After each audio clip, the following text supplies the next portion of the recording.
요한복음 8장 1절부터 20절까지 함께 읽겠습니다.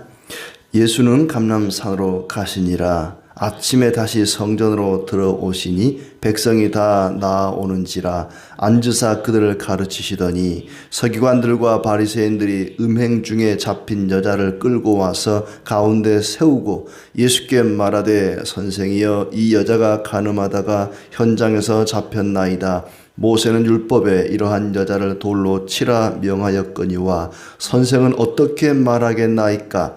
그들이 이렇게 말함은 고발할 조건을 얻고자 하여 예수를 시험함이러라. 예수께서 몸을 굽히사 손가락으로 땅에 쓰시니 그들이 묻기를 맞이 아니하는지라. 이에 일어나 이르시되 너희 중에 죄 없는 자가 먼저 돌로 치라 하시고 다시 몸을 굽혀 손가락으로 땅에 쓰시니 그들이 이 말씀을 듣고 양심의 가책을 느껴 어른으로 시작하여 젊은이까지 하나씩 나가고 오직 예수와 그 가운데 섰는 여자만 남았더라. 예수께서 일어나사 여자 외에 아무도 없는 것을 보시고 이르시되 여자여 너를 고발하던 그들이 어디 있느냐? 너를 정죄한 자가 없느냐? 대답하되 주여 없나이다. 예수께서 이르시되 나도 너를 정죄하지 아니하노니 가서 다시는 죄를 범하지 말라 하시니라. 예수께서 또 말씀하여 이르시되 나는 세상의 빛이니 나를 따르는 자는 어둠에 다니지 아니하고 생명의 빛을 얻으리라. 바리새인들이 이르되 네가 너를 위하여 증언하니 내 증언은 참되지 아니하도다. 예수께서 대답하여 이르시되 내가 나를 위하여 증언하여도 내 증언이 참되니 나는 내가 어디서 오며 어디로 가는 것을 알거니와 너희는 내가 어디서 오며 어디로 가는 것을 알지 못하느니라. 너희는 육체를 따라 판단하나 나는 아무도 판단하지 아니하노라. 만일 내가 판단하여도 내 판단이 참되니 이는 내가 혼자 있는 것이 아니요 나를 보내신 이가 나와 함께 계심이라. 너희 율법에도 두 사람의 증언이 참되다 기록되었으니 내가 나를 위하여 증언하는 자가 되고 나를 보내신 아버지도 나를 위하여 증언하시느니라.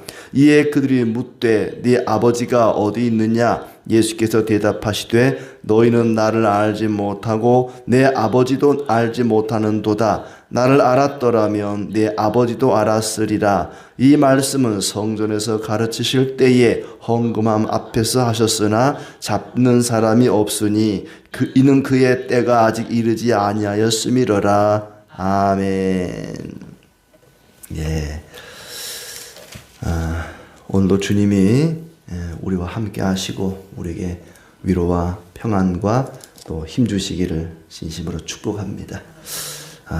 우리가 요한복음을 읽으면서 굉장히 한 장이 길구나 하는 것을 좀 부담스럽습니다. 그렇죠? 꽤 길죠, 한 장이. 그렇지만 그 긴 내용 속에 일맥상통하게 말씀하고 있는 것은 예수님이 하나님의 아들 그리스도다 하는 것을 이야기하고 또 그 이름을 힘입어 우리에게 생명을 얻게 하려는 그런 목적 또 그런 의도가 이 말씀 속에 담겨 있습니다. 오늘도 역시 마찬가지입니다. 1절부터 11절까지는 음행 중에 잡혀온 여자에 대한 이야기, 그 여인이 용서받은 이야기가 기록되어 있고 12절부터 20절은 나는 세상의 빛이다 하는 말씀, 그리고 21절부터 30절까지는 내가 가는 곳에 너희가 오지 못하리라 하는 말씀이 있고 31절부터 마지막 59절까지는 진리가 너희를 자유롭게 하리라. 다 이렇게 들어보면 우리가 익히 아는 이야기고 많이 들어봤던 이야기들입니다. 먼저 이제 음행 중에 잡혀온 여자를 용서한 그런 사건인데 이미 앞에 초막절이라고 하는 이스라엘의 아주 중요한 절기를 보내면서 교훈하신 말씀이 앞장에 나왔는데 그 일 후에 그 다음 날 그랬죠. 초막절 후에 예수님이 성전에서 가르칠 때에 서기관과 바리새인들 당시 종교 지도자들이죠. 그들이 음행 중에 잡힌 여자 하나를 끌고 예수님께로 데려왔습니다. 음행 중에 현행범으로 잡혀서 예수님 앞에 끌려왔는데, 음행하다가 잡힌 여자는 돌로 쳐 죽이라. 이게 이제 율법의 말씀이죠. 예수님께 묻는 거예요. 이런 여자가 율법에는 돌로 치라 했는데, 이런 여자를 율법에는 돌로 치라고 했는데 선생님은 뭐라고 말하겠습니까? 돌로 치라고 말씀하시겠습니까? 아니면 그냥 풀어주라고 말씀하겠습니까? 둘 중에 하나를 이제 강요하는 거죠. 왜 그랬는가 하면 6절에 고발할 조건을 찾으려고 예수를 시험한 것이다 그랬습니다. 아주 예수님 입장을 난처하게 만드는 거죠. 돌로 치지 마라 그러면 율법을 무시한 게 됩니다. 반면에 돌로 치라 그러면 야, 예수라는 사람이 마음도 따뜻하고 친절하고 좋은 사람인 줄 알았는데 참 냉정한 율법주의자네. 어떻게 이렇게 연약한 여자를 아무리 죄를 지었다 그래도 돌로 치라 그럴까? 아무튼 돌로 치라 그래도 곤란하고 치지 말라 그래도 곤란하고 진퇴양난이 되는 거죠. 그러니까 이 바리새인들, 서기관들이 예수님을 아주 곤란하게 만들기 위해서 여인을 데려와서 율법에는 돌로 치라 그랬는데 당신은 뭐라고 말하겠소? 라고 묻습니다. 예수님께서 손가락으로 땅에 쓰시고 손가락으로 땅에 쓰셨다. 그랬더니 그들이 묻기를 맞이 아니하는지라. 손가락으로 땅에 쓰셨다. 뭐라고 썼을까? 그건 아무도 모릅니다. 그때 그 자리에 있던 사람들만 알겠죠. 많은 사람들이 추측을 합니다. 이렇게 썼을 거다, 저렇게 썼을 거다. 다 추측일 뿐이고 함부로 추측하면 안 됩니다. 그냥 뭔가 쓰셨나 보다라고 해야지. 뭐라고 썼다, 뭐 돌로 치라 뭐 했던지 뭐 그런 건 전혀 추측하면 안 되고 그냥 썼다. 자, 다들 이제 여자를 돌로 쳐 죽이려고 양손에 돌멩이 하나씩 들고 왔습니다. 그런데 예수님께서 너희 중에 죄 없는 자가 먼저 돌로 치라 이렇게 말씀하신 거예요. 너희 중에 죄 없는 자가 먼저 돌로 치라. 그랬더니 양심의 가책을 느껴서 다 짱돌을 내려놓고 슬금슬금 다 물러갔다. 양심이 있었나 보죠. 죄 없는 자가 돌로 치라 그랬더니 죄 없는 자가 누가 있겠어요? 다 죄인이죠. 아마 누군가 뭐 제대로 말을 못 듣고 얼떨결에 한 명 돌을 던졌으면 다 던졌을 거예요. 근데 다 물러가니까 눈치를 봐서 다 가고 없습니다. 이제 모두 떠나고 예수님과 여자만 남았다. 나도 너를 정죄하지 아니하노니 가서 다시는 죄를 범하지 말라 이렇게 말씀하셨습니다. 나도 너를 정죄하지 아니한다. 이 말은 죄를 방조하는 게 아닙니다. 죄 지어도 괜찮다. 앞으로도 계속해서 죄를 짓고 살아라. 죄인을 마음대로 죄 지으라고 방조하는 게 아니라 모두가 다 죄인이다는 걸 가르치는 거죠. 너만 죄인이 아니라 여기 있던 모든 사람이 다 죄인이다. 죄 없는 자가 돌로 치라 그랬더니 아무도 돌로 치는 사람이 없습니다. 모두가 죄인이라는 것이죠. 자, 그리고 12절부터는 나는 세상의 빛이다. 에고에이미 나는 뭐뭇이다 라는 말씀이 요한복음에는 반복되죠. 나는 생명이다. 나는 생명의 떡이다. 나는 선한 목자다. 나는 양의 문이다. 나는 뭐뭇이다 라는 말 중에 하나, 나는 세상의 빛이다. 나는 세상의 빛이다. 세상에 생명을 주는 생명의 빛이다 하고 말씀하십니다. 나를 따르는 자는 어둠에 다니지 아니하고 생명의 빛을 얻으리라. 그랬더니 사람들이 이제 묻는 거죠. 당신이 세상의 빛, 생명의 빛이라고 하는 것을 누가 증언해 주겠느냐? 나는 세상의 빛이다. 내가 나를 뭐뭇이다 라고 말하면 사람들이 인정을 안 합니다. 다른 사람이 인정을 해야죠. 저 사람은 세상의 빛이야. 생명의 빛이야. 이렇게 인정을 해야지 내가 세상의 빛이다. 이단들 중에도 내가 그리스도다 라는 사람이 있는데 자기가 그리스도라 그러면 안 믿어주죠. 자기가 스스로 자기를 그리스도라 그러니까 옆에 있는 다른 사람이 저 사람은 그리스도입니다. 이렇게 해야 이제 인정을 받는다고 말하지 않겠어요? 그러니까 세상의 빛이다, 생명의 빛이다. 이것도 당신이 스스로 세상의 빛이라고 생명의 빛이라고 하는데 그걸 우리가 어떻게 인정하냐? 누가 증언하느냐? 유대인 율법에 뭔가 법정에서 증언을 하기 위해서는 그 증언이 참되기 위해서는 두 사람 이상이 증언을 해야 됩니다. 혼자만 증언해서도 안 돼요. 반드시 둘 이상이 증언을 해야 되는데 당신이 세상의 빛, 생명의 빛이라는 것을 증언해 줄 두 사람이 누구냐? 누가 그것을 증언하느냐? 네가 너를 위해 증언하니 내 증언은 참되지 아니하다. 그랬더니 예수님이 반박을 합니다. 내 증언은 참되다. 내 증언은 참되다. 왜 내 증언이 참되냐? 왜 내가 세상의 빛, 생명의 빛이라고 하는 증언이 참되냐? 둘이 증언한다는 겁니다. 하나는 예수님 자신이 그걸 증언한다는 거죠. 자신이 자신을 증언하는 것을 인정할 수 없는데 어떻게 그걸 증언한단 말이지? 그에 대해서 예수님 이렇게 말씀하시죠. 내가 어디서 오며 어디로 가는지 내가 알기 때문이다. 너희는 모른다. 너희가 알지 못하는 걸 나는 알기 때문에 내가 증언하는 것도 참되다. 그러니까 너희는 나를 증언할 수가 없다. 세상 누구도 나를 증언할 수 없다. 예수님이 누구인지 누구도 증언할 수 있는 사람이 없습니다. 왜냐하면 예수님은 하나님이시기 때문에 하나님을 증언할 수 있는 사람이 없죠. 그러니까 예수님 자신이 자신을 증언하는 것도 그 두 사람의 증인 가운데 하나로 인정을 해줘야 된다는 겁니다. 너희는 내가 어디서 와서 어디로 가는지 모르지만 나는 안다. 너희는 나를 전혀 모른다. 너희는 피조물이고 나는 창조주이기 때문에 너희는 나를 알 수가 없다. 그러므로 내가 나를 증언하는 것도 정당한 증언이다.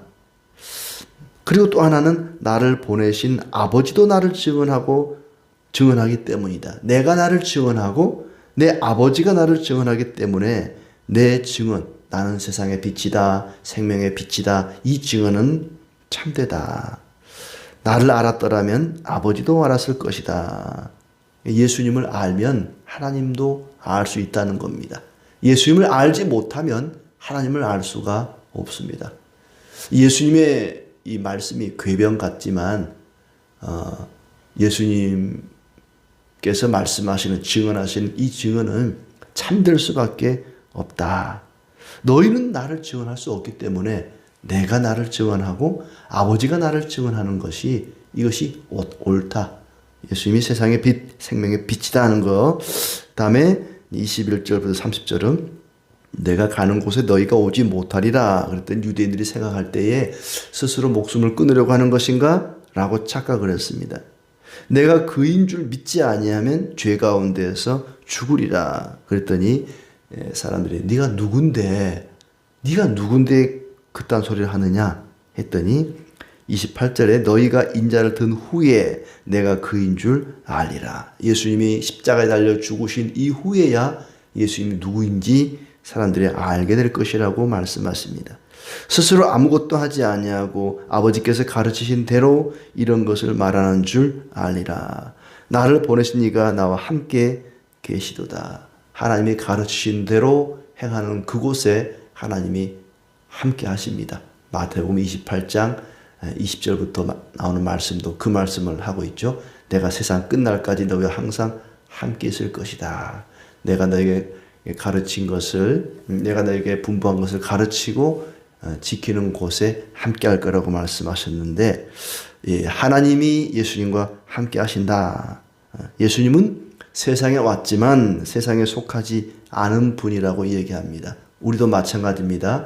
세상에 살지만 세상에 속하지 않고 하늘에 속한 자로 우리는 살아가고 있습니다.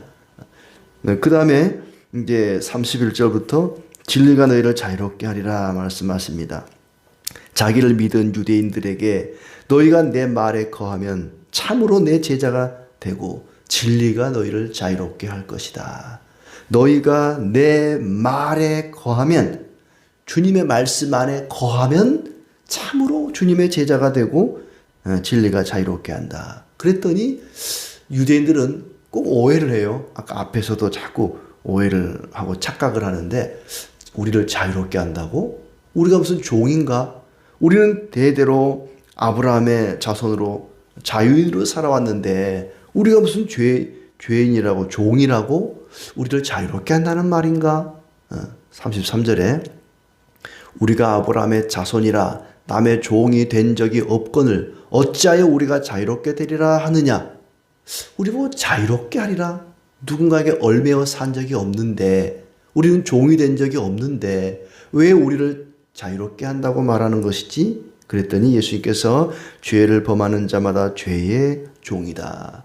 너희는 죄의 종이다. 모든 사람이 죄의 종이라는 것입니다. 자유가 필요한 종들이라는 거죠. 누군가의, 사람의 어떤 종이 아니라 죄의 종이라는 것입니다. 그러면서 너희가 아브라함의 자손이면 아브라함처럼 행동해야지 왜 나를 죽이려고 하느냐? 왜 나를 죽이려고 하느냐? 너희는 아브라함의 자손이라고 말하면서 아브라함 같은 믿음도 없고 아브라함과 같은 그런 선한 마음도 없고 하나님을 경외하는 마음도 없고, 아브라함의 자손이라면 아브라함처럼 행하여야지. 그러면서 하나님의 자녀가 되는 것은 아브라함의 후손이라고 저절로 혈통으로 되는 것이 아니다. 우리는 아브라함의 후손이니 자동으로 하나님의 자녀다. 이건 옳지 않은 생각이라는 것입니다. 하나님의 자녀는 혈통으로 되는 것이 아니라 믿음으로 되는 것이죠. 예수 그리스도를 믿는 자가 하나님 자녀가 되는 것이지, 아브라함의 후손이라고 저절로 하나님 자녀가 되는 것은 아니다. 36절에 아들이 너희를 자유롭게 하면 참으로 자유로우리라 말씀하십니다. 나는 하나님께로부터 나왔으니 하나님이 너희 아버지이면 너희가 나를 사랑하였을 것이다. 그렇죠? 너희가 하나님을 아버지로 섬긴다면 나는 하나님께로부터 나왔기 때문에 나를 사랑해야 맞다. 그런데 너희가 나를 미워하고 나를 거역하는 것은 너희가 하나님을 아버지로 섬기고 있지 않다는 증거다. 오히려 너희는 너희 아비 마귀에게서 났다. 그 마귀는 거짓의 아비다.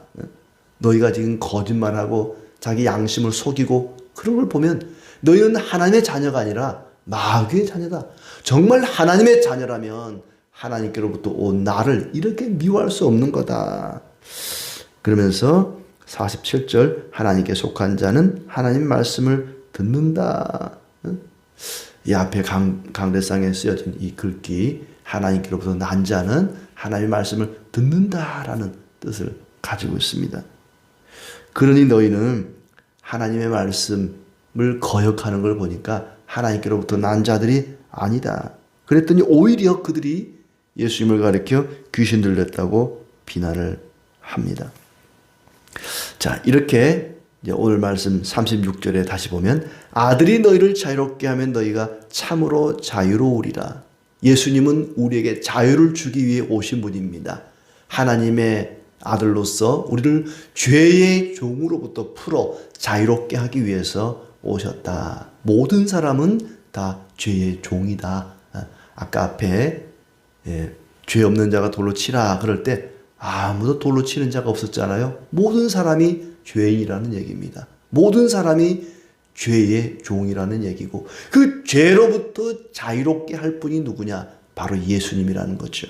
아들이 너희를 자유롭게 하면 너희가 참으로 자유로우리라. 예수님이 누구냐? 온 인류를 죄의 종으로부터 풀어서 자유케 하실 분이 바로 예수님이다. 예수님은 자신이 인류를 죄에서 풀어줄 수 있는 그런 분이라는 것을 말씀하고 계십니다. 가능한 여인을 무조건 받아주라고 말하지 않습니다. 너희도 다 죄 지었잖아. 그래 이 여자 그냥 죄 없던 걸로 덮어주고 받아줘. 이렇게 말하는 게 아닙니다. 만약에 교회가 모든 죄인을 다 받아주라고 말씀하셨다면 교회는 엉망이 되고 말 것입니다. 누구든지 다 괜찮습니다. 죄 지어도 괜찮습니다.